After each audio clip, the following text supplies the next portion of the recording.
guys, welcome to my channel. Today I'm going to talk to you since 2017 is ending pretty soon, or if you're watching this it might have ended also. If it is, hello to the future. And today I'm going to talk to you about my favorite 2017 movies, and these films were released in 2017.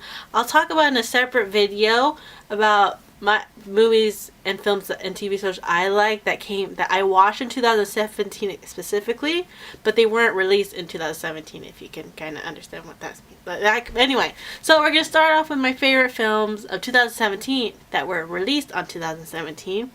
And first up it was recently released. It's Jumanji: Welcome to the Jungle. And basically, as a sequel / reboot from the original Jumanji movie with Robin Williams. And this one, basically, it was cool though. I feel like it's like a sequel / reboot. And here's what I'm thinking. Because a reboot, for me personally, is kind of like a reboot because you see in the game. So Jumanji was like, is a tabletop game. I don't know what those called. How do you call those? I forgot. But what is it called when it's a board? It's a board game. There we go. So Jumanji originally was a board game, so that's how we went with what happened in Jumanji in the original one, where basically Jumanji comes to life into our world, kind of. But this one, Jumanji, see how the world's changing and how video games are coming into it. So Jumanji transforms himself into a video game. It's an old console video game, but it's a video game nonetheless. And basically, so one day these 4 kids find this video game and they play it, but then they get sucked into this game and they become the avatars. Which the avatars are Dwayne Johnson, Kevin Hart, Jack Black, and Karen Gillan. I got her name right, Karen Gillan. And they all have to work together in order to survive the wildness of Jumanji and to complete the game, for them to actually get out of the game and back to their reality. It's a fun game. I really enjoyed it. It was very comedic. It was very funny. It was a very funny film, and I really liked the choreography, and I really liked the acting and the chemistry between all the actors. It was really good. I enjoyed it. I watched it with my family, and we all enjoyed it. And I think, like, when we went to go see it in the theater, like, a lot of the audience were laughing at the jokes. So I think it was a good film, in my opinion. The next one is The Foreigner. The Foreigner stars Jackie Chan, and it also has Pierce. He was in Mamma Mia, that's how I know him. The Foreigner is based off a novel called The Chinaman by Stephen Leather. But basically, Jackie Chan's character name is Quan. And Quan seeks vengeance as a politically motivated terrorism destroys his peaceful life. And Quan relentlessly has to search for the people responsible, as the British police and an Irish politician pushes pressure into finding out these rogue terrorists, and Jackie Chan kind of mixed with it. It's a good film. It was kind of, in my opinion, I kind of wish it was cool how it all worked out in a way, but I kind of feel like it could have gone in a different direction in some of the things, I feel like, in my opinion. But I liked it. I cried. Even though I know it was going to happen because it's in the trailer, if you watch the trailer. But I still cried. Because if Jackie Chan cries, I'm going to cry. I watched it with my mommy. And I watched it with my mom, my friend, and my friend's mom. So we watched it together. And then the next one, which is just this month of December, lots of people probably watch it, is Star Wars: The Last Jedi, which basically it's a sequel. It takes place several months after The Force Awakens, and basically where we left off in the ending, if you know, that Rey meets Luke at this island, at this really pretty island. So basically Rey is trying to convince Luke Skywalker to teach her the ways of the Force and to kind of bring him back into the fight, because his sister Leia needs him. Spoiler alert, Leia needs him. So while Rey's doing her own thing, the Resistance battle against time as they try to survive. They try to survive against the First Order. They try to survive. I really like this film. Like, there's one thing I didn't know, but I'll talk about it in a separate video because you don't need those spoilers. You don't need that yet. But I gotta say, BB-8 was pretty cool in this film. My bro BB-8.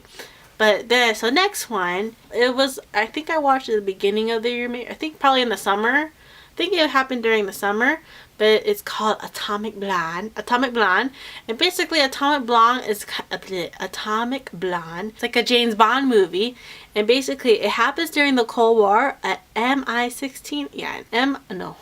MI6, an MI6 agent. I don't know what that means. I just know the super cool secret agent kind of thing. But basically, it's Lorraine Broughton, but her name is Lorraine, and she has to investigate in Berlin the death of a fellow agent, and on the search of the list of double agents in Berlin. I really like the fighting scenes, because they're kind of realistic, because you can see like people fighting so much and they have so much energy. But in this one, you can see them getting tired of all these fights, and you can see like their injuries actually affecting them, affecting how they fight. I love this film. It reminds me of like films I watch in my film classes. I really enjoy the soundtrack, cinematography. I like the fight scenes. Those are cool. The story plot's really interesting. It was interesting how they did it. And John Goodman's in it, so it's always cool to see John Goodman. Now, my favorite film of 2017. Let's have a drum roll, please. It's Murder on the Orient Express. If you don't know, Murder on the Orient Express is a suspense mystery detective movie. And it's based on Agatha Christie's novel. If you don't know who Agatha Christie is, she's a very popular mystery novelist. And there was Murder on the Orient Express. There was an old version too. I think it was like in the 60s. I'm not sure, but it was an older one. And basically, so like the title says, a murder happens on the Orient Express, which is a very popular train, and 13 passengers are trapped in this train. But also, one of those passengers is the world famous detective Hercule Poirot. I'm sorry, I'm saying his name wrong. But basically, he has to race against the clock to find out who the real murderer is before they strike again. It's a really cool film. I really love it. It's so good. I enjoy mystery and the detective. I'm a big, huge fan of that. I love the cinematography, the acting. The story plot was so cool. I cried in this film. I cried in this film, but it's very easily, but like actual tears to come down. I cried. It's really cool. I enjoyed it. All the emotion that the actors gave. They have lots of like well-known actors or actresses in this film. Like they have Rey, which is from Star Wars. She's in this. Daisy Ridley, and they have Leslie Odom Jr., who's the original Aaron Burr in the musical Hamilton. They have Johnny Depp. He was Olaf. I forgot his name. Penelope Cruz is in this film. Hercule Poirot is played by Kenneth Branagh, who's also the director. So that was cool to see that he's actually also the director too. Michelle Pfeiffer's in this film. If you know her, I like her.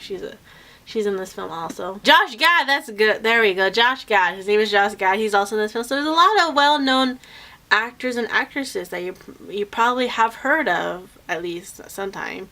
Like Michelle Pfeiffer is in